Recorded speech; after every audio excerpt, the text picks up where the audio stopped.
2 seasons and said, hey, we're not doing that again. We don't want to do that again, and so let's get to work. How's the depth on this defensive line? Are they rotating you a decent amount through training camp and whatnot? Because I swear there were some games last year where you were playing 70-something snaps or whatever or whatnot out there. Are you rotating a decent amount, kind of spelling a decent amount? Yeah, no, absolutely. Again, we have really good depth on the D-line. We got a lot of experience. We have 5 seniors. You know what I mean? And then we have a bunch of underclassmen that are improving at a rapid rate. So we're stoked about that. I love being on the field, so it's hard to get me off the field. And so that's how I would answer that. I was just about to say that was probably. Yeah, I don't like coming off the field. If we're playing football, I want to be out there. So. Now, you guys had a lot of guys return from last year's defensive line. Defensive metrics obviously don't lie. It was not a great year. How big of a motivating factor is that for you guys? It's huge. It's absolutely huge. We have a locker room full of guys who love football and want to be great, and so that's what we're trying to do. You know, is just come out and enjoy every day, be grateful for every day, and then, you know, put your shoulder to the wheel, get to work. You know what I'm saying? So. You said the defense looks good. What have you seen that has been good in your opinion? I think the intensity and the execution has seen a massive improvement. Even in, the couple practices that we've had, we're not super far into camp, but we're far enough into camp where, we've been able to get a good taste of good days and bad days.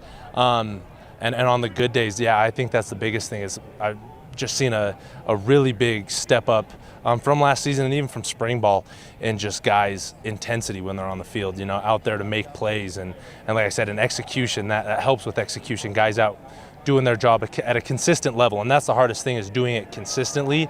And I think that's something we've improved in. How do you manage the dynamic of, yes, you'd like to dominate every day, but does that mean the offense isn't going to score as much as you want? Like, how do you balance that of, hey, you win some days and that might be a good thing? Yeah, no, it is good. Yeah, we do want to come out and dominate every day. We also have a good offense. It's the truth. Coach Woods has done an awesome job with our offensive line, I think, in my personal opinion. And so I feel like they're much improved from last year. I think it's hard to do when you have 2. It's a blessing and a curse, right? Because, it'd be nice for the defense to come out and win every day. But it's also a blessing that our offense can come out and some days stick it to us. And it's good for us to have those ups and downs now so we can work through them and guys can get used to fighting and persevering and not just rolling over at the first sign of trouble. So it's good. It's a really good dynamic. What stuck out from both Jake and Gary so far from your opinion? They're both dangerous, man. They're both dangerous.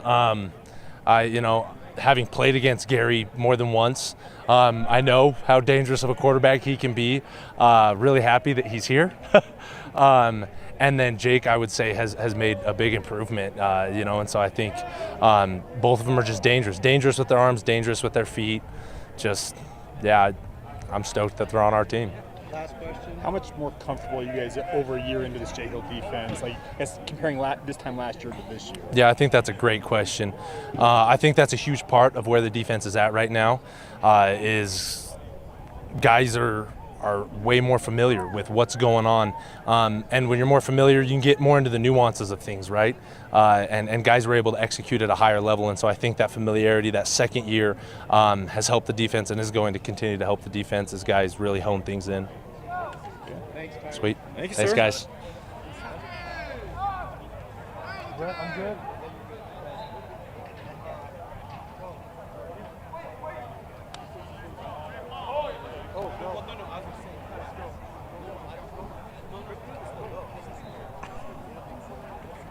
Sorry, I got a kid's game, so sorry if I'm short, guys. All good. Ooh, the beard, man. I know. Look, I didn't know who you were.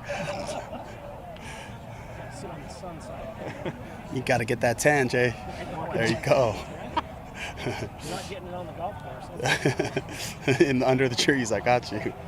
What are you seeing from your receivers so far? A lot of playmaking, man. I've been really happy with them. We still have a lot of things we need to clean up. There's a big gap between the guys who are experienced here and the guys who are new, which obviously happens. But I think there's been times we've narrowed gap quicker than we are right now. So that's on me to spend a little bit more time with these guys, get the veterans to spend some time with them. There's a lot of young, talented guys in that group. This is a hard offense, so I think it's just a matter of spending a little bit more time to get them up to speed. But all in all, man, I love the energy. These guys are playing hard. Is this a year where some of those new guys may be able to afford a little more time watching since you have so many experienced guys? Yeah, absolutely. And I think most of them understand the message that we have some good quality depth, and it doesn't mean that there's redshirting. They understand that dynamic now of 4 games. You can play any 4 games. And so if that's probably more towards the end of the year where they know the playbook more, where maybe there's some injuries that happen, whatever it is, and so that it's good enough to where they don't put themselves in redshirt mode. They stay hungry, and the challenge is for them to always be ready for their name to be called. But yeah, I think those guys are on a great trajectory right now.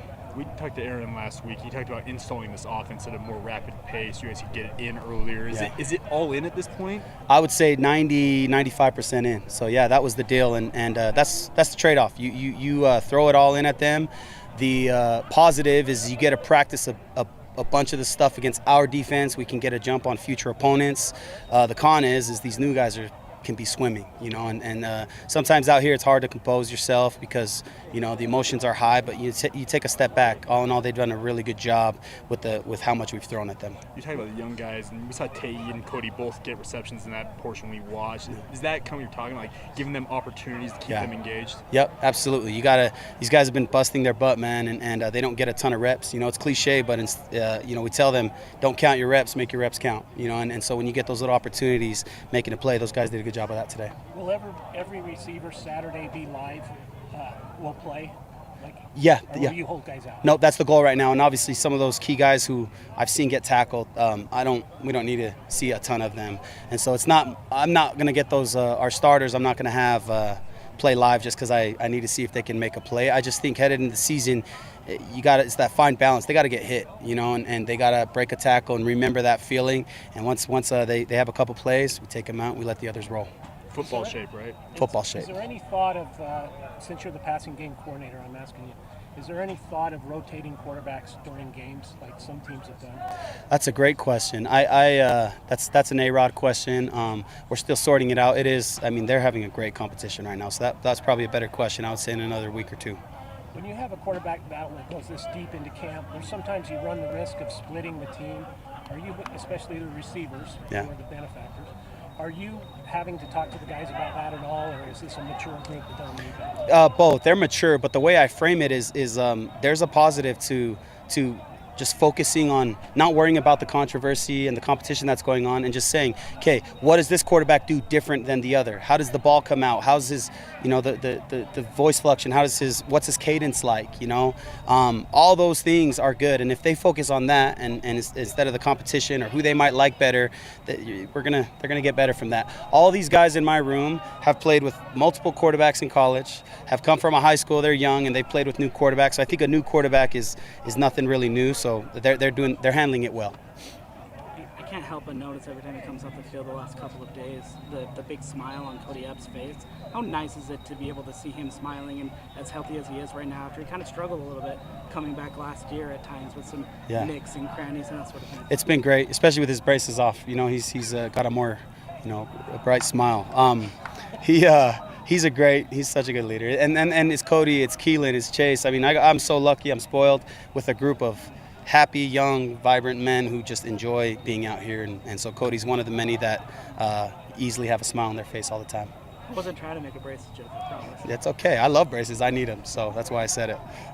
With Keanu out of the room, who took over kind of loudest guy? Keelan Marion. Yeah. He might have even been the loudest with Keanu last year. So good loud, though. Good question. I've noticed Parker Kingston's kind of the punt return guy now. Are you okay with one of your receivers handling those extra chores? Extra what? Chores or, extra. Of like punt return. Oh, yeah. I tell all these guys, play more. Darius is going to be on special teams. Chase will be. These guys have aspirations to play in the NFL. And sometimes it comes down to that decision. If you have 2 good receivers, who's going to be more valuable on special teams? And even if we protect them and don't play them as much, at least being on the depth chart, taking reps in practice, paying attention in meetings so that they're held accountable, all that stuff matters. And I'm a huge believer in all my guys playing special teams. Anything else for Fessy? We're good. Appreciate you guys. Thanks a lot. Thank you, sir. Yeah. Thank you. Appreciate it. Okay. How's it going, guys? Well, Coach, how are Long you? time no see. Good. I know, huh? All right, let it rip. It's been 2 days. What's new from the defense? We got a lot more in. I think we're hitting that point of like saturation where this is about the biggest part of install that we've got. So we got to get better at, knowing all the things that are in on the defense, make sure we're eliminating some mistakes that we're making right now. But overall, I like the effort. I think we're much further ahead than we were last year at this time. We just got some stuff to clean up. How solid are each of the position groups thus far in terms of who you can trust at this point? If you Not yet. No, not yet. So Saturday's a critical part of our progress. The scrimmage will be a big deal.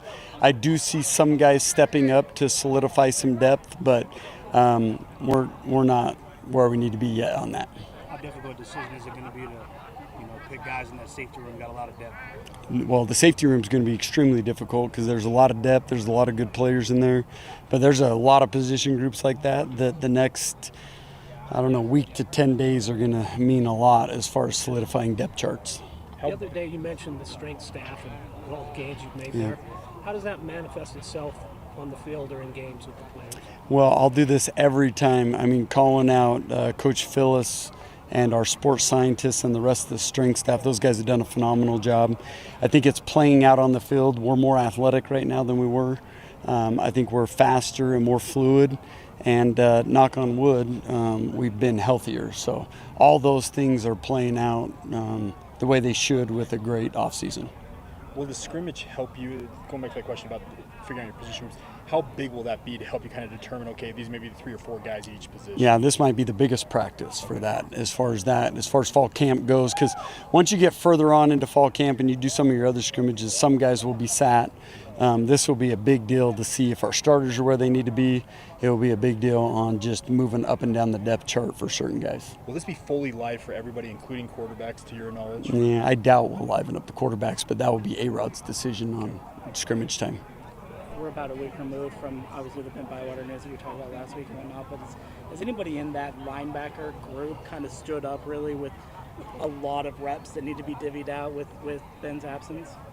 Well, I think there's been a lot of guys that have stepped up. I think Jack Kelly's played very well. Glasker has really stepped up. He's been playing good. Harrison Taggart's way ahead of where he was last year at this time. Ace Kafusi has done a lot of great things. Sione Moa has done some good stuff. So sometimes I get this way, and it's unfair because you leave some guys out, but there's been a lot of Che Strother Bryant has done some good things. So anyway, that the first and second group I think is doing some good things, and there's going to be some threes that are pushing to be twos, but those are probably the ones that are standing out the most. Glad you mentioned Shea, because I did want to ask you about him. When he got in the portal from UCLA and whatnot, did he reach out to you guys about coming here, or was this somebody that you guys identified as wanting to? I think that there was mutual. It was agreed upon that we had interest in him and he had interest in us. So I think it was mutual. Ultimately, we have to reach out to him, to make sure that he knows there's interest from our part. But I think it was pretty mutual. When it's not full-on tackling, how do you evaluate, okay, my guy would have made the tackle in this moment? What's that process? Well, that's extremely difficult, and we get so competitive. There were 3 or 4 times I'm in the ref's ear saying there's no way he would have got those extra 3 yards, and the offensive guys are on the other side of the field saying no way he can tackle us without us falling forward. And so those things get really difficult when you get competitive, but the key is you can't get guys injured, and you got to really stay within the confines of the tempo that we're playing. I think for the most part our guys do a pretty good job of that. What's your comfort level with your cornerback situation right now? Now we got to continue to add some depth there. We need 2 more guys to really step up and prove that they can play in the Big 12. I think we're heading in the right direction with that, but we're not there yet. Is it more? Where's Trey? Yeah, he's right there in the mix. I think Evan has really stepped up. Trey Alexander is showing some good things. But we need some guys that haven't played much for us to come along quick. And, they don't have to be all Big 12 guys the first game, but they got to continue through camp to get better and then through the first couple games to continue to make progress. From a defensive standpoint, Is it important to know who the quarterback is just from a leadership standpoint for the whole team? Isn't the defense don't really worry about that? No, I think that matters a lot because the reality is you get the right guy, you get the right signal caller back there, and our defensive guys will follow that guy. I like the way both quarterbacks are handling the situation right now, but yeah, I mean, I'll go to battle with some of these quarterbacks, and I know our defensive guys feel the same way. Would you have any input? Nope. You don't want any? Nope. No, behind closed doors, yes. I will talk to A-Rod about if he wants my opinion, but ultimately that's obviously his call and Kalani's call, and we have all faith and confidence in the world in what those guys do on that side of the ball. How important has it been to have analysts be able to coach on the field, allowing guys like Chad Kay and Gary to get involved? Well, I mean, you got two of the best front guys in the country that are here as analysts helping us, and you couple that with two really, really good, top-notch defensive line coaches, and I think our defensive front is as lucky as anyone in the country to have those guys coaching them. So that's made a big difference. I love the addition of those guys on the staff, and it's just good for me to have other knowledgeable guys that I can bounce ideas off of.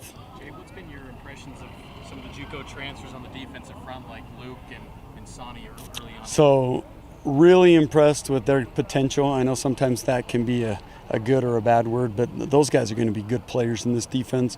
I like where they're at. There's always a lot to learn, especially for a JUCO guy.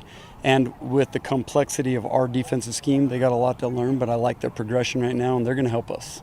Is Tommy Prassis running with the ones? He is running with some ones. It's like an interchangeable 1, 2, 3, and 4 with those guys right now. So I don't know who the one is. So he's in the mix. He's in the mix, yeah, for With sure. Harper back, how do you envision his role? How is he getting? Well, he's been playing some nickel. He'll play mostly safety, but we're using him in different roles to try to make sure our secondary's solidified in what we're doing. But that's the blessing of having Micah, because when he first got here, he was a corner.